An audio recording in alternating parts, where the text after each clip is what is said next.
दिया था। और जैसे कि मैंने बोला था कि अब देखते हैं कि पम्मी भाई इस व्लॉग के बारे में मतलब क्या बोलेंगे और अपनी क्या राय रखेंगे, क्योंकि वो बार बार शुरू से बोल देते कि एक बार तू आके अपनी साइड रख तो सही, फिर मैं बताता हूँ तेरे को। तो जैसे ही प्रेरणा ने अपनी साइड रखी तो पम्मी ने भी एक दो बातों के उसके जवाब दिए। इनफैक्ट उसकी एक स्टोरी थी इंस्टा की जो पम्मी ने लगाई, जिसमें प्रेरणा ने अपने बॉयफ्रेंड को टैग कर रखा था और क्लोज फ्रेंड में वो स्टोरी ना शेयर कर रखी थी। तो जैसे कि आप लोग स्क्रीन पे देख सकते हो, क्लोज फ्रेंड में ना प्रेरणा ये स्टोरी डाल के खुश होती थी कि किसी को पता नहीं चलेगा।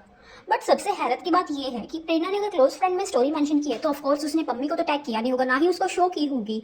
तो किसी अपने बहुत क्लोज वन को ही क्योंकि की होगी ये स्टोरी जो उसने शो, क्योंकि इतनी बड़ी बात कि उसका कोई बॉयफ्रेंड है, एक्स्ट्रा मैरिटल अफेयर है, ये स्टोरी शेयर करना अपने बहुत किसी करीबी से ही हो सकता है।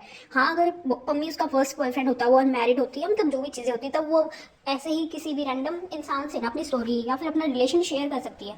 बट शादी के बाद ये सब चीज़ें ना बहुत किसी करीबी से ही कोई शेयर करता है ताकि चीज़ें वायरल ना हो या उसको डर ना हो। तो मेरे को समझ में नहीं आ रहा, मतलब मैं बहुत एक्साइटेड हूँ जानने के लिए कि एटलीस्ट वो बंदा था कौन, पता तो चले कि जिसने इतना मतलब बोलते हैं ना सही काम किया। कोई कोई इंसान होता है कि ये सब चीज़ें ना देख के इग्नोर कर देता है या फिर गलत में ही साथ देता है। बट टू बी ऑनेस्ट, जिस इंसान ने भी ये काम किया है ना कि पम्मी को जाके एटलीस्ट सच तो बता दिया कि तू मूव ऑन हो जा भाई, उसका कोई है ऑलरेडी लाइफ में, वरना पम्मी ऐसे ही परेशान था। जैसा कि हमने पिछली स्टोरीज में या पॉडकास्ट में सुना है, वो उसकी माँ को दोष देता था। बट जिसने भी ये चीज़ रिवील की, सच पम्मी को बताया, एक गलत इंसान का भरोसा ना रखते हुए कि अगर प्रेरणा ने मेरे को क्लोज फ्रेंड में मेंशन किया है, मेरे को दिखाई है स्टोरी, तो मैं उसका भरोसा रखूँ। एक गलत इंसान का भरोसा ना रखते हुए ना किसी एक अच्छे इंसान का भरोसा रखा। देखिए, अब हम नहीं जानते कि जैसे कि प्रेरणा ने कहा है कि पम्मी भी ये सब करता था, लड़कियों से बात करता था, जब तक वो इन चीज़ों को प्रूफ नहीं कर देती या फिर सबूत नहीं देती, हम नहीं मान सकते। जिस तरीके से हमने पम्मी का नहीं माना, पम्मी ने प्रूफ रखे तो हमने मान लिया। बट जिस कॉन्फिडेंस से पम्मी बोल रहा है ना कि तू मेरे सबूत लगा के दिखा, चैट्स लगा, और जिस कॉन्फिडेंस में पम्मी शुरू से रहा है और उसने मेंटेन कर रखा है, कहीं ना कहीं उसका कॉन्फिडेंस सही भी निकला। तो जब तक प्रेरणा उसके इस कॉन्फिडेंस को तोड़ के उसको गलत साबित नहीं करती है और उसके प्रूफ ही लगाते, कोई उसका यकीन ज्यादा करेगा नहीं, क्योंकि पम्मी ने विद प्रूफ बात की है। तो हाँ, इसी तरीके से अगर प्रेरणा उसको गलत साबित करती है तो हम पम्मी की साइड होंगे। अदरवाइज जिसने भी ये चीजें पम्मी को जाके दी है तो वो बेकसूर है, और किसी बेकसूर की हेल्प करना ना बहुत सही काम है, जिसने भी ये चीजें प्रोवाइड की।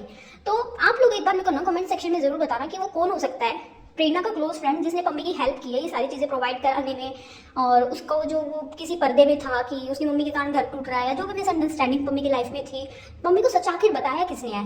एक बार सब लोग ना, प्रेरणा की जितने भी क्लोज फ्रेंड है, ज़्यादा तो नहीं है, कुछ ही है, और हो सकता है कुछ और भी हो। जिस तरीके से ये था, छुपा हुआ फ्रेंड था, कभी सोशल मीडिया पे ज़्यादा रिवील नहीं किया, इवन फॉलो भी नहीं कर रखा। अगर तुम इतनी सही हो तो डंगे की चोट पे उसको फॉलो करो ना, जैसे पहले करती थी।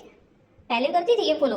बट जैसे कि आप लोग स्क्रीन पे देख सकते हो, मम्मी ने एक बार स्टोरी लगाई थी हर्षा के साथ, और कैप्शन जैसे कि आपको पता है कि मम्मी ने लगा रखा है कि ये कुछ इस टाइप की कुछ याद आया, तो ये ना इसको प्रेरणा को जलाने के लिए था, और वो हिंट दे रहा था कि उसके हाथ ये चीजें लग चुकी है। तो प्रेरणा को ना वो आज से इन चीजों का हिंट नहीं दे रहा, मम्मी ने जनवरी में ये हिंट दे दिया था, और तभी ये प्रेरणा ना उससे डरी थी, क्योंकि दिसंबर में पम्मी ने एक स्टोरी लगाई थी, मतलब एक रील लगाई थी कि भाई भी ऐसे काम करवाते हैं, मैं इनकी सच पोल खोलूंगा।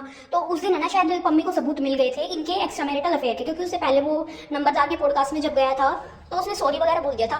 फिर एकदम से ये चीजें आई थी कि उसने रील लगा दी थी, और फिर आप लोगों को याद है एक दिन वो रील डिलीट हुई थी, और उसके नेक्स्ट डे ये प्रेरणा से मिलने पहुंच गई थी। जो अब ये बोल रही है ना कि मेरे को डर लगता था कि ये सोशल मीडिया पे नंगा कर देगा, ये वो, ऐसा कोई डर नहीं था। उससे पहले अगर होता ना, तो शुरू में जब इसने पम्मी ने सब खोलना चालू किया था ना, तो प्रेरणा ने भी बैक टू बैक व्लॉग्स बनाए थे, अपने पापा से भी बुलवाया था, कुछ डरी वगैरह नहीं थी ये। बट जैसे ही इसके एक्स्ट्रा मैरिटल अफेयर के सबूत पम्मी के हाथ लगे, उसने हर्षा के साथ जानबूझ के इनडायरेक्ट कैप्शंस डालना, हिंट देना शुरू करा, या फिर इसको सीधा भेजा होगा। तो ये डरी फिर ही मिल के आई थी उससे कि पम्मी प्लीज तू चुप रह, सब सही हो जाएगा। फिर पम्मी ने इसको एक मौका भी दिया था, जैसे कि वो बोलता है कि मैंने कोशिश की थी, इसके हाथ पैर जोड़े थे, अपना घर बसाने की कोशिश की थी कि कोई नहीं, तुझसे गलती हो गई तो आ जा। तो ये सब चीज़ें हुई थी, और ये सब चीज़ें ना शुरू से चलती आ रही है। जैसे कि आप लोगों ने देखा कि वही सेम कैप्शन जो प्रेरणा ने डाला था कि कुछ रिश्ते बहुत खास होते हैं, ये पम्मी ने जनवरी में डाल दिया था। तो हाँ, पम्मी सच था कहीं ना कहीं। तो आखिरकार है ना, उसको ये सबूत दिए किसने, इस स्टोरी में 360 डिग्री का टर्न आ गया। सब लोग कमेंट सेक्शन में ना गेस करो कि वो फ्रेंड कौन हो सकता है। मिट्टू? मिट्टू मेरे अकॉर्डिंग नहीं हो सकती है, क्योंकि मेरे को सबसे पहले दिमाग में आया था मिट्टू, बट मिट्टू पे प्रेरणा शायद इतना ट्रस्ट करेगी नहीं। बाकी और कौन हो सकता है, मेरे को तो समझ में नहीं आ रहा। बाकी आप लोग मेरे को इस चीज़ में हेल्प कर सकते हो, क्योंकि हर चीज़ तो मैं भी नहीं सोच सकती ना, आप लोग भी कुछ चीज़ें पकड़ो और मेरे को बताओ। तो हाँ, अब रही प्रेरणा की बात, तो ये बात भी अगेन क्लियर हो गई। जो ये बोल रही थी ना कि मेरे को इज्जत जाने का डर था, मैं इससे मिली भी 2-3 बार, वो इसीलिए मिली थी क्योंकि पम्मी ने इनडायरेक्ट हिंट देने शुरू कर दिए थे। वही सेम कैप्शन लगाता था या इसको पिक्स भेजी होंगी कि बेटी तू ये कर रही है, तो ये डर गई थी कि मेरे एक्स्ट्रा मैरिटल अफेयर के सबूत इसके हाथ लग गए हैं, तभी इससे मिलने गई थी। वरना इसका देखा था ना कॉन्फिडेंस कैसे, वीडियो में जब मम्मी ने ये सब रिवील करना शुरू किया था ना, उसके 2-3 दिन बाद इसने भी वीडियो बना दी थी कि मैं तो डिवोर्स लेके रहूंगी, ये मेरा फैसला है। इसको नीच घटिया सब कुछ बोला था इसने सोशल मीडिया पे, सामने से इसके पापा ने आके भी बोला था, तो इसको कोई वो नहीं था। बट जब इसके सबूत हाथ लगे तो ये डरी और ये मिलने गई। और जिस कॉन्फिडेंस में मम्मी ने ना एक दो बातें और बोली है वो मेरे को बहुत अच्छी लगी।